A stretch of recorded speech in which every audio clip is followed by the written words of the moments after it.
Russell Westbrook pwedeng maging backup point guard ng two-time MVP Stephen Curry. At Doc Rivers gustong mapunta si Seth Curry sa team ng Golden State Warriors next season. So matapos nga kapusin ng Denver Nuggets sa second round ng playoffs laban sa OKC Thunder ngayong season, tulad nga din ng Warriors ay inaasahan na rin ang malakihang pagbabago sa kanilang lineup. Kaya naman dahil sa biglaan desisyon ng kanilang front office ay dinecline na nga kagad ni Russell Westbrook ang kanyang player option. At dahil dito ay may chance na nga siyang pumasok sa free agency.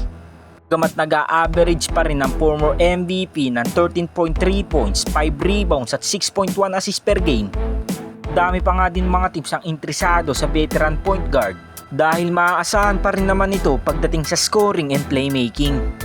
Ganun pa man ay hindi pa nga rin maiwasan ng mga executive na maiugnay si Russell Westbrook sa team ng Golden State Warriors.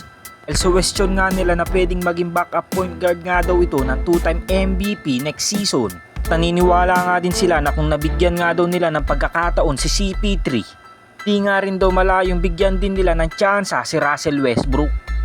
Well, ang pinakamalaking problema nga lang kung bigyan ng Warriors ng tsansa ang former MVP ay ang kanyang playing style. Dahil alam naman ng lahat na ang kultura ng Warriors ay dapat may consistent kang shooting sa labas na hindi nga natin nakikita kay Russell Westbrook. Magagamit pa rin naman ng Warriors sa kanyang pagiging athletic at energy maibibigay sa second unit lineup. Yo mga Lods, sang-ayon ba kayo kay Russell Westbrook na mapunta sa team ng Golden State Warriors next season?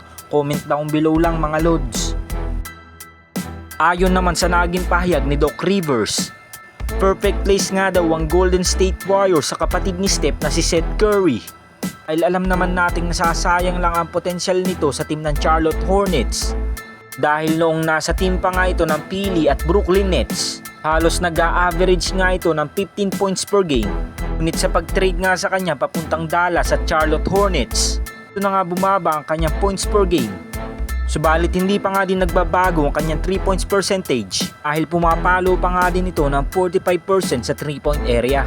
Ganun pa man kung dito nga magpo-focus ang Golden State Warriors sa kapatid ni Steph na si Seth Curry, magiging malalim nga din ang kanilang second unit lineup.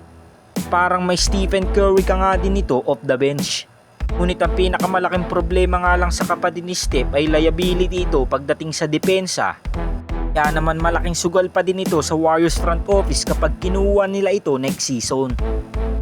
Ito mga Lods, sang-ayon ba kayo na mapunta si Seth Curry sa team ng Golden State Warriors next season? Comment down below lang mga Lods.